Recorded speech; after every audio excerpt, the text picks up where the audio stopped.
Hi everyone, and welcome to the next foil review. Today I'm going to talk to you about the Alpinefoil Ultimate Carbon with the race wing.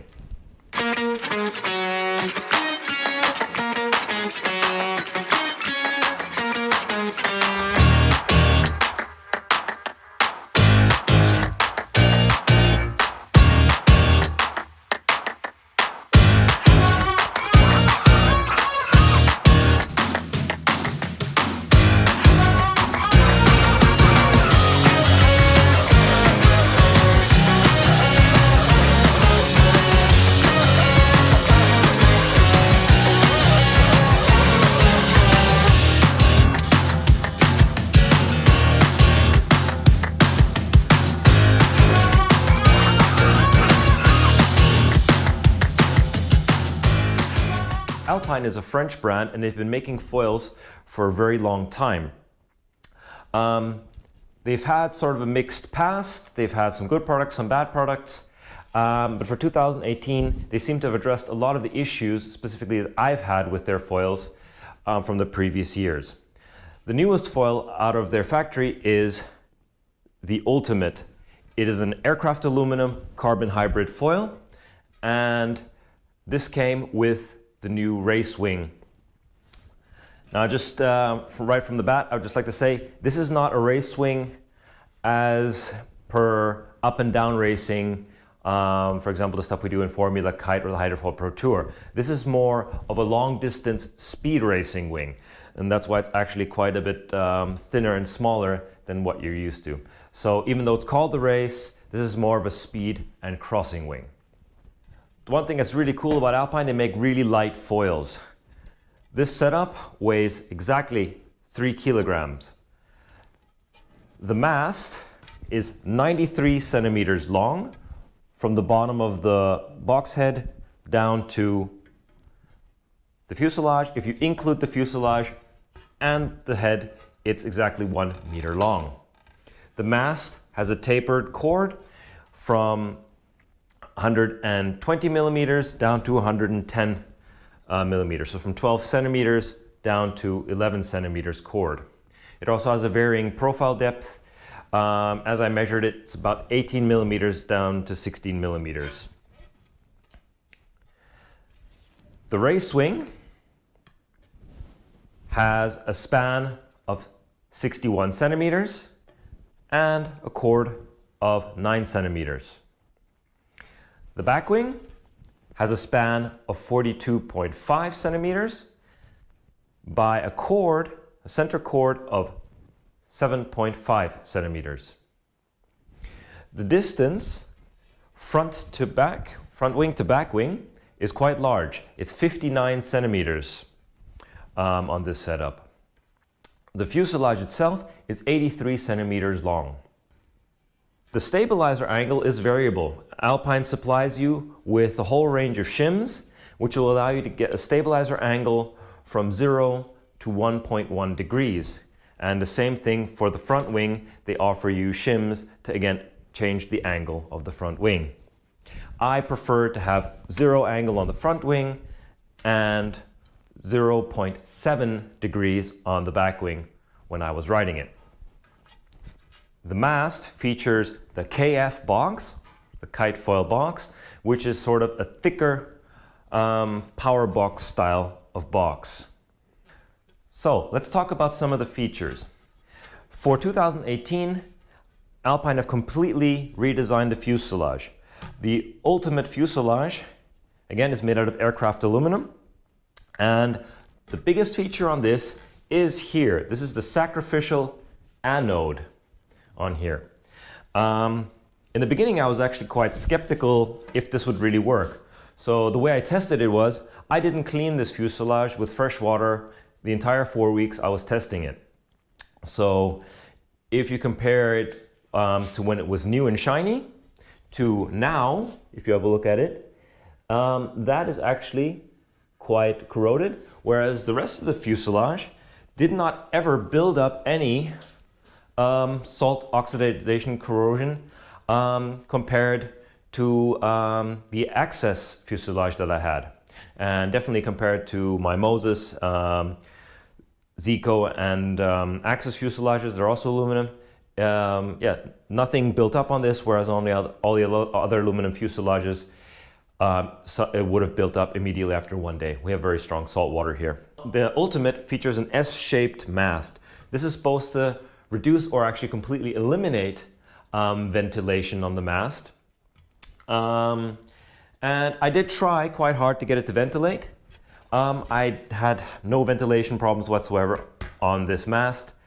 It does have to say, even testing the same wing setup on the Axis fuselage and mast, which is completely straight, I also didn't have any ventilation problems on that either.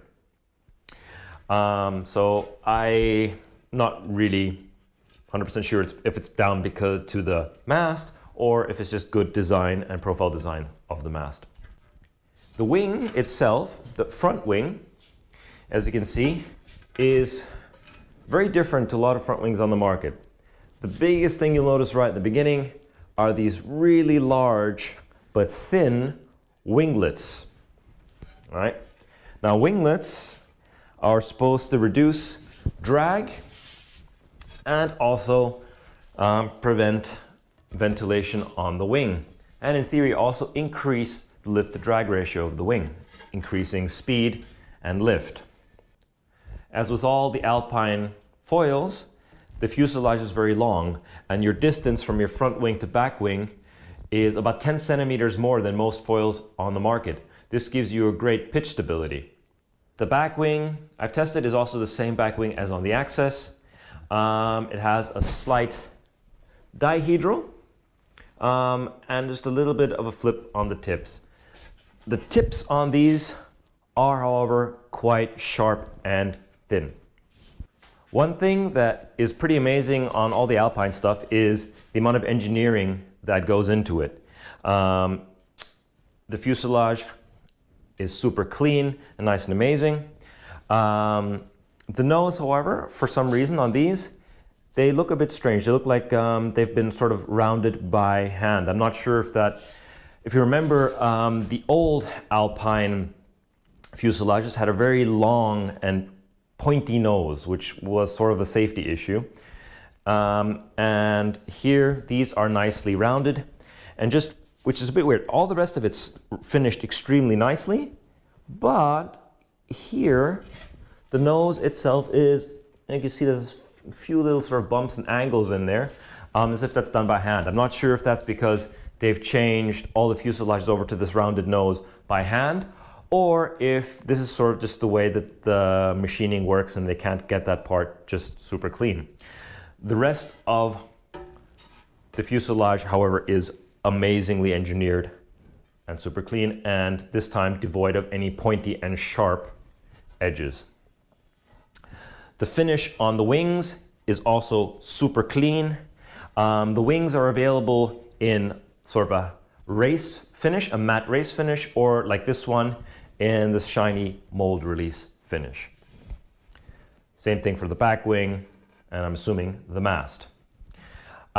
If you're wondering about compatibility of the mast and fuselage to the Axis, for example, they are not compatible. The fuselage to mast mounting is different between the two systems. The Alpine Axis's mast to fuselage plug is a lot thinner and smaller. The Ultimate has a much sort of thicker and beefier plug connection than that. So if you're going to get the Ultimate, you have to get the fuselage and the mast system as one.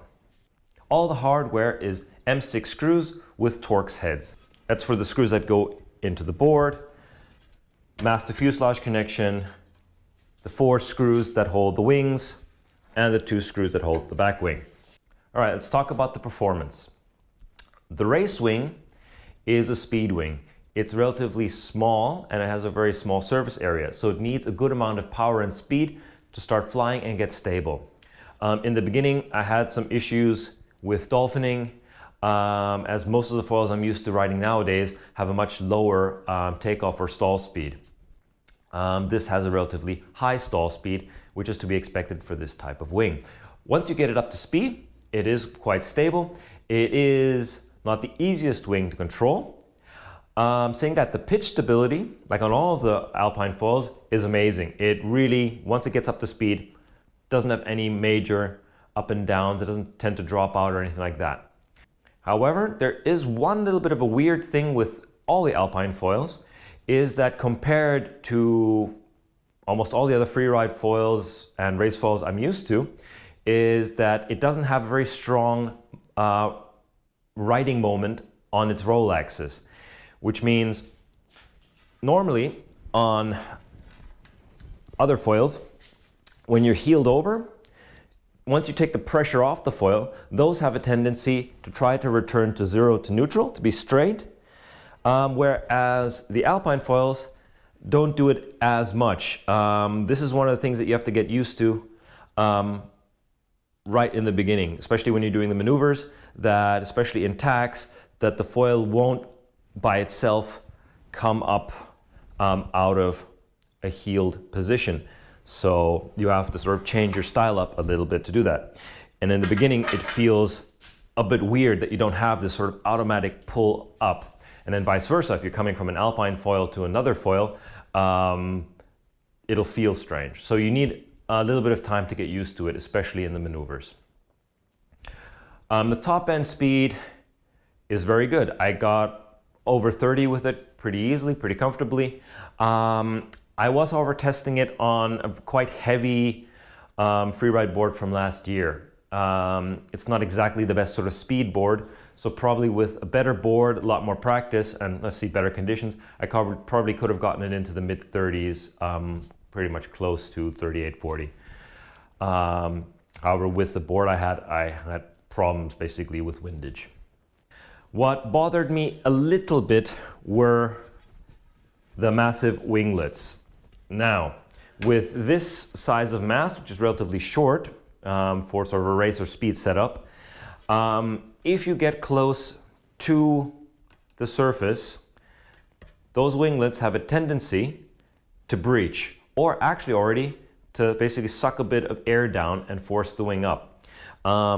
In the beginning, I was having major problems jibing it because I was used to going, quite high up on my jibes, and then immediately those wingtips would breach, suck air onto the wing, and I would crash.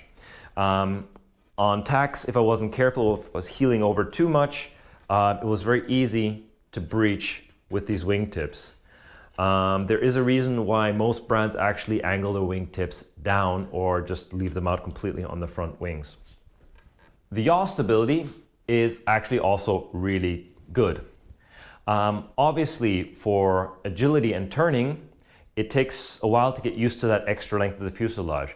Having that sort of extra yaw and pitch stability, the foil sort of tries to go for larger radius turns, and you have to vary your speed and your technique a little bit if you want tighter turns. And anyway, this race wing is not designed for really tight carving and so on. So just like any other sort of fast wing, it needs its speed to go around, so expect to have a larger radius turn. Jumping on the wing was very fun because it's a very small wing. It has a very easy release out of the water with very little hold, and landing it is also quite easy. I do have to say that the wing did develop small little micro cracks by the screw holes on the wings. So it's still a quite small wing. You should probably really know your technique before you start jumping this wing. So in conclusion, Alpine have done a really good job redesigning their foils for 2018. The Ultimate is the next step in their evolution for their foils and features some great improvements such as the sacrificial anode, the curved mast, and overall design of their fuselage. Gone is the super sharp nose that was an issue the years before, and the foil is actually really fun to ride. Just remember, the race wing is not an actual up and down regatta race wing, it is more of a long distance speed crossing wing. And if you're looking for doing long distance runs like that, it's actually one of the best foils on the markets for this. If you're, however, looking for up and down racing or something a little bit easier to control, then you might want to look at a wing that's slightly bigger. Thanks for watching. I hope this helped you make a decision on the Alpinefoil Ultimate 2018 with the race wing. Remember, if you like our channel, please click like and mash that bell button. And if you're interested in supporting the channel financially, please have a look at this link over here at our Patreon site. There you can actually become one of our patrons and support us financially so we can keep making these review videos and other helpful videos on this channel. Thanks for watching. See you on the water. Rock on.